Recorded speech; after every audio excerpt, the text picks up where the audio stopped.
नमस्कार दोस्तों, DD red के एक और रिएक्शन वीडियो में आप सभी का स्वागत है। तो भाई आज जो वीडियो लाया हूं ना, वो वीडियो है तो जबरदस्त, लेकिन उसके मायने कई हैं। पाकिस्तानियों को ये वीडियो बहुत बुरा लगेगा क्योंकि ये वीडियो चीन से आया है, मतलब चीन का है। तो सबसे पहले मैं आपको सुनाता हूं कि वीडियो क्या है। जो चीन के एम्बेसडर हैं, यू फैहोंग, भारत में चीन के जो एम्बेसडर हैं, तो उन्होंने एक ट्वीट किया है थोड़ी देर पहले। और ट्वीट में लिखा है कि एक चीनी कहावत है, देखे हुए पर ही विश्वास हो सकता है। मेरी युवा सहकर्मी की भारत के साथ उसके संबंधों और बचपन से भारत में रहने और पढ़ने की कहानी सुनिए। मैं उसके चीन भारत संबंधों में योगदान देने के लिए उत्साह को महसूस कर सकता हूं। आशा है कि हम अपने दो महान देशों के बीच संबंधों को बढ़ावा दे सकेंगे। ये चीनी एम्बेसडर हैं भारत में। और ये जो मैंने कहा है, आप इनकी भाषा पर गौर करिए, इनकी शैली पर गौर करिए। आपको इससे क्या पता चल रहा है? पता चल रहा है कि भैया दोस्ती चाहते हैं, भारत की तारीफ कर रहे हैं, भारत से दोस्ती के लिए चीजें पेश कर रहे हैं। उनको भी ये महसूस हो रहा है। और चीनी एम्बेसडर ने ऐसे ही तो ये बात नहीं लिखी होगी। चीनी एम्बेसडर ने जो इसके साथ वीडियो जिस लड़की का पब्लिश किया है, वो वीडियो भी मैं आपको दिखाने वाला हूं। आपको तब समझ में आएगा कि चीनी एम्बेसडर को ऐसी बात कहने की जरूरत क्यों पड़ रही है, क्योंकि इसका बैकग्राउंड बहुत बड़ा है। आप जानते हैं कि पिछले 3 साल से एलएसी पर हम दोनों की सेनाएं एक दूसरे के साथ डटी हुई हैं। बीच में आई थिंक आर्मी के बीच में भी हमारे करीब 15-20 राउंड की बातचीत हो चुकी है। कुछ मुद्दे सुलझे हैं, कुछ पर अभी भी बात बनी नहीं है। तैयारियां दोनों तरफ से चल रही हैं। लेकिन चीन को धीरे धीरे एहसास हो रहा है कि यार ऐसा चल नहीं पाएगा। अगर हम फुल फ्लेज कॉन्फ्लिक्ट में भारत के साथ उलझते हैं तो इससे दिक्कत बढ़ेगी और नुकसान उन्हीं का ज्यादा होने वाला है। तो अब कोशिशें की जा रही हैं कि भाई संबंध ठीक किया जाए। आपको याद होगा कि अभी कुछ दिनों पहले एक और बवाल चल रहा है कि भाई डायरेक्ट फ्लाइट्स जो हैं, स्क्रीनशॉट लगा देता हूं, डायरेक्ट फ्लाइट्स जो हैं वो चीन की तरफ से, ग्लोबल टाइम्स में छापा था शायद, कि डायरेक्ट फ्लाइट शुरू की जानी चाहिए। लोग डिमांड कर रहे हैं कि भाई भारत और चीन के बीच डायरेक्ट फ्लाइट्स होनी चाहिए।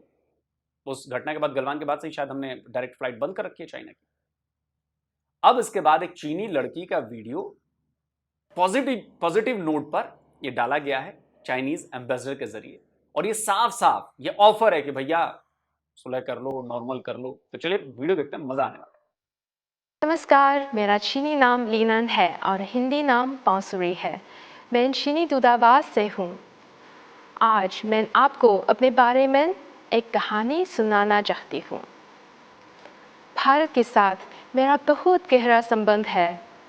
बचपन में मैं बेंगलोर में 3 सालों के लिए रहती थी और पढ़ाई की। उसी समय मैंने अपार्टमेंट से और स्कूल से कुछ दोस्त बनाए। मेरी एक बहुत अच्छी दोस्त अनीशा है। हम एक ही बिल्डिंग में रहते थे। मैं उसे योगा क्लास में मिली थी। उसके बाद पूरी गर्मी छुट्टी में हम इधर उधर घूमते थे और कंप्यूटर गेम उसके घर में खेलते थे। जब मैं 11 साल की थी, मेरी छोटी बहन का जन्म हुआ। जब मेरे माता पिता अस्पताल में रातें बिताते थे, अनीशा के माता पिता मुझे अपने घर में ले जाते थे और अपने बच्चे की तरह मेरी देखभाल करते थे। आज तक जब भी अनीशा के बारे में सोचती हूँ तो मुझे अपने जीवन के सबसे अच्छी गर्मियों के दिनों की याद आती है। संतरे के जूस के गिलाफ में बर्फ के टुकड़े की झंझनाहट की आवाज़ सुनाई देती है और 2 देशों से 2 किशोरी लड़कियों और 2 परिवारों के बीच की गर्मजोशी महसूस होती है। वर्ष 2013 में चीन के राष्ट्रपति शी जिनपिंग ने मानव समुदाय के साझा भविष्य के लिए प्रस्ताव किए थे। भारत में मेरे अनुभवों ने मुझे विश्वास कराया है कि हमारे राष्ट्र, परंपरा और भाषा अलग अलग हो सकते हैं, लेकिन दिल से हम सभी एक जैसे ही हैं। उदाहरण के लिए, दोनों देश एक विश्व, एक परिवार पर बहुत महत्व देते हैं। भारत में एक प्राचीन संस्कृत कहावत है, वसुधैव कुटुम्बकम। ठीक ऐसे ही चीन में भी कुछ प्राचीन चीनी कहावतें हैं जिसका अर्थ समान है। साथ ही दोनों देश शांति। ये जो फ्रेज है ना वसुधैव कुटुंबकम, तो अगर चाइना में इसी के जैसा फ्रेज है तो मैं इसको ये कहूंगा कि ये भारत से ही गया है। ये संस्कृत का शब्द है और इस बात के प्रमाण मिले हैं कि चाहे चीनी यात्री फाहियांग हो या बहुत सारे लोग हों जो भ्रमण करते थे आज से हजारों साल पहले चाइना से भारत, और भारत से बहुत सारी चीजें वो ज्ञान की ले गए यहाँ पे सीख के बात करके। वेनसांग हो या फाहियांग हो, ये लोग हजारों साल पहले ये लोग आते थे यहाँ पढ़ाई करने। कि वो वक्त था जब नालंदा की यूनिवर्सिटी पूरी दुनिया में फेमस थी। ये वही नालंदा की यूनिवर्सिटी है जिसे बख्तियार खिलजी ने जला दिया, जिसमें 90 लाख से ज्यादा किताबें थी। 3 महीने 4 महीने ये लाइब्रेरी जलती रही थी, उसने किताबें जला दी। तो उस देश से ये ज्ञान प्राप्त करके गए हैं। बौद्ध धर्म हमारे यहां से चाइना गया है। कई सारे हमारी कल्चरल चीजें यहां से चाइना गई हैं। बाद में जाकर धीरे धीरे उनमें चाइनीज रूप रंग आ गया, चाइनीज थोड़ी सी एडिशन हो गया थोड़ा सा, लेकिन वो मूल रूप से भारतीय कल्चर का हिस्सा है। आज भी चाइना में कई ऐसे मंदिर है जहां पर भगवान बुद्ध के साथ साथ हिंदू देवी देवताओं की आपको मूर्तियां वहां पर मिलेंगी। वो चाइनीज टेम्पल हैं। ये बहुत सारी चीजें यहां से गई हैं वहां पर। तो अगर ये मैं कहूं कि अगर चाइनीज में भी ये फ्रेज है तो ये फ्रेज इंडिया का है। कमाल की बात है, चाइना की तरफ से ऐसा वीडियो मैंने पहले कभी नहीं देखा था। अब देख रहा हूं मैं ये वीडियो कि एक तरह से प्यार की बातें की जा रही हैं चाइना की तरफ से। शांति और प्रेम पर बहुत ध्यान देते हैं। आप पंचशील को जानते होंगे। साल 1956 में इसकी वकालत की गई थी और अब इसे दुनिया भर के देशों द्वारा स्वीकार किया जाता है।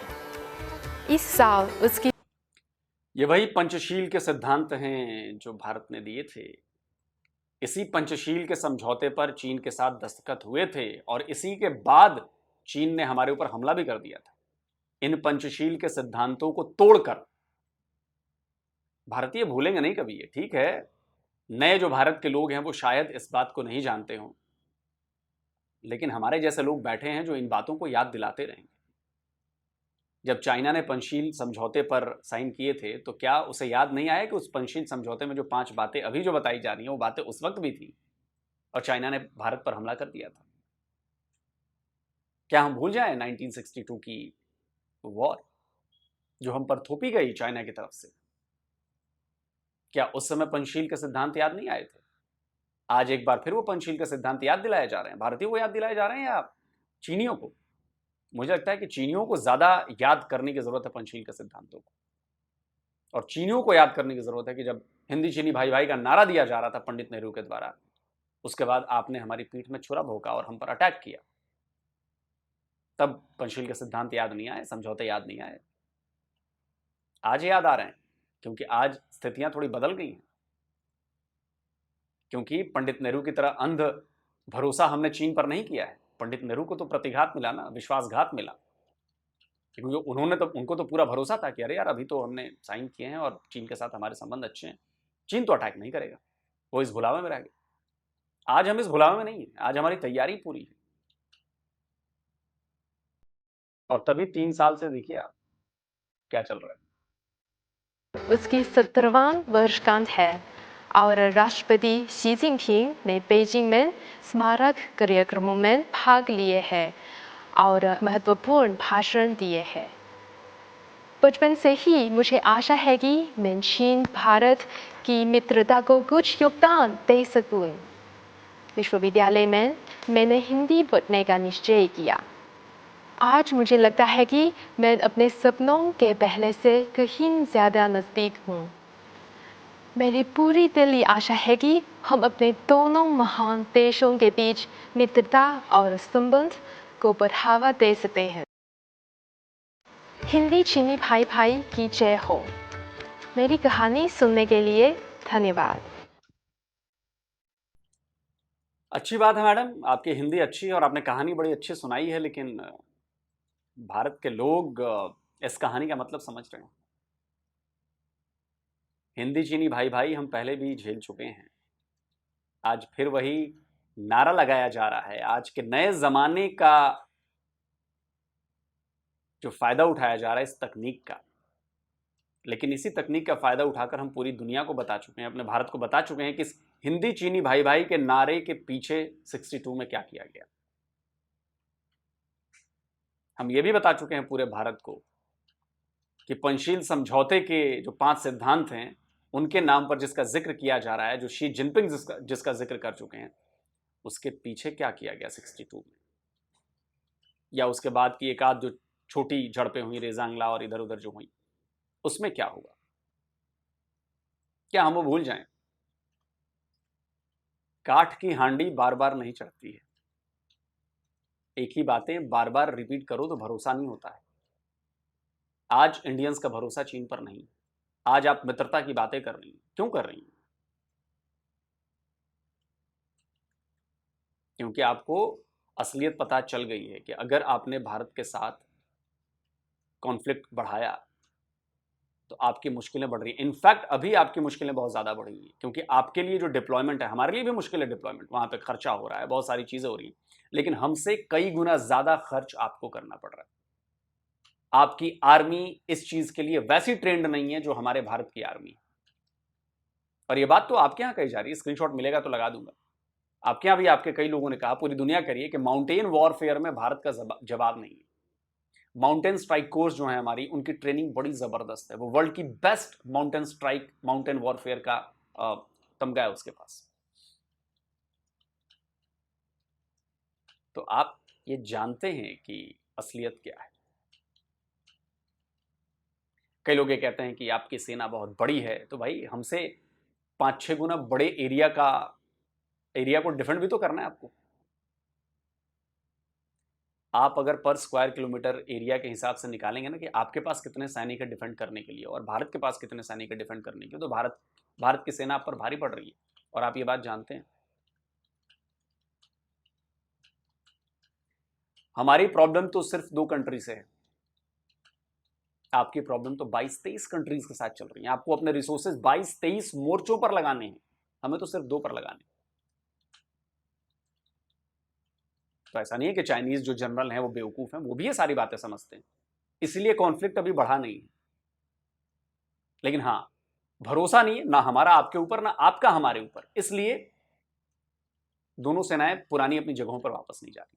जिस दिन ये भरोसा फिर से हो जाएगा, दोनों ही सेनाएं फिर से वापस चली जाएंगी। कई जगहों पर गई हैं और कई जगहों पर बाकी वीडियो देखकर आप दोस्तों बताइए कि ये जो बहलाने का चाइना का तरीका है, क्या भारतीय इसमें फंस जाएंगे या भारतीय हकीकत जानते हैं? कमेंट करके जरूर बताइएगा। जल्दी मिलता हूं एक और नए वीडियो के साथ।